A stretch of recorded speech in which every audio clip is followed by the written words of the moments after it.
Hey guys, it's Seda here, Gourmet Next Door. So today I'm trying something a little bit different. So I'm gonna do these 5-minute tips with you.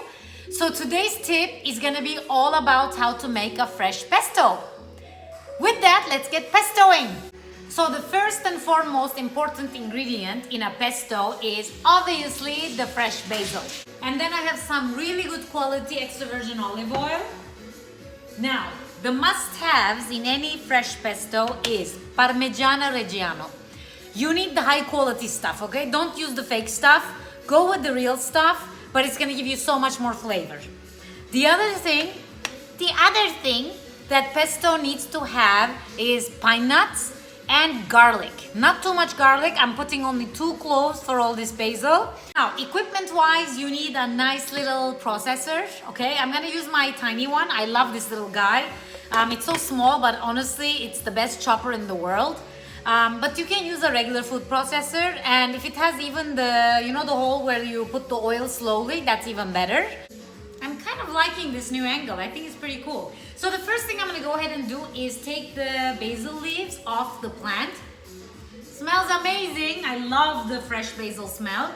And then I'm gonna give them a really nice gentle wash. I think a pesto, a homemade version, is a great way to preserve your basil. You just have to make sure that it's in an airtight container and you keep it in the fridge. And it's gonna last 7 days to 10 days depending on, how often you use it.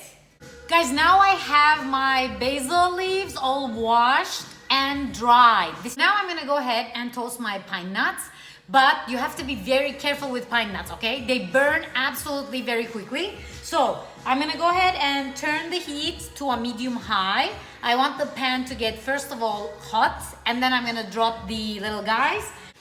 Okay, so let's go ahead and get our garlic ready. So I'm just gonna go ahead and peel the garlic off. My pan is nice and warm, so I'm gonna go ahead and drop the nuts. As the nuts are toasting, I'm gonna go ahead and grate the Parmigiano.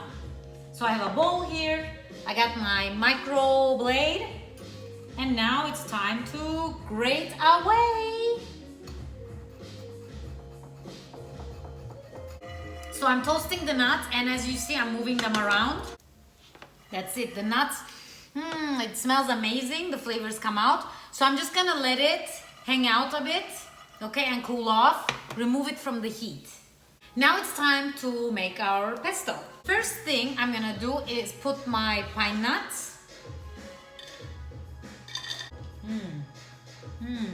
Little snack never hurts anyone. I always snack when I'm cooking. So let's go ahead and give this a little whiz. So I just want to show you, that's the consistency. You don't want too fine at this moment, no.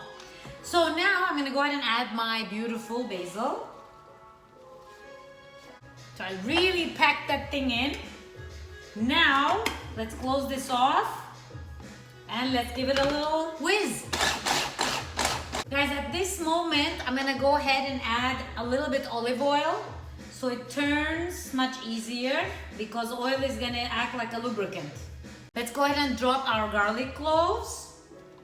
Not time yet for the cheese.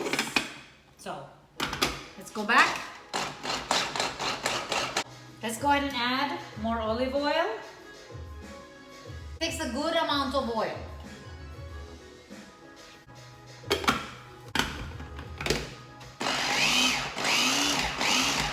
And now I'm gonna go ahead and add the Parmigiano, which of course makes pesto pesto. Pesto is amazing, not only in pasta, but you can use it on like grilled meat. You can stuff mushrooms with it, so there is so much usage for it.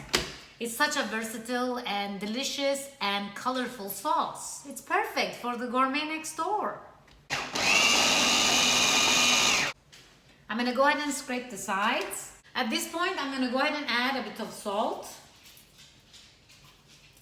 Not too much because you also put salt in your regular food, right?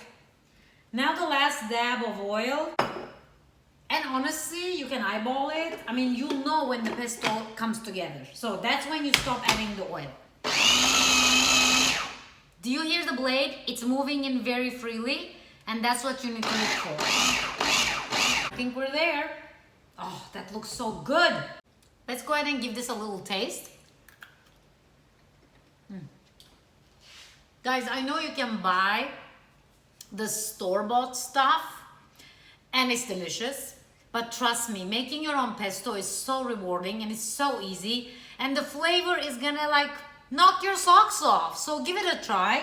If you can believe it, the whole pesto thing we put together is gonna be this much, so it's not that much, and I'm sure this is something you can use within a week. I just want you to see the color before I put it. Look how amazing. So I'm gonna go ahead and, without making a mess, transfer this over to this cutesy little jar. That is it. Now, I don't like things dirty, so I'm gonna go ahead and wipe the edges off. I just want to show you this color. Look at how gorgeous this looks. And now this is ready to go into the fridge and enjoy anytime.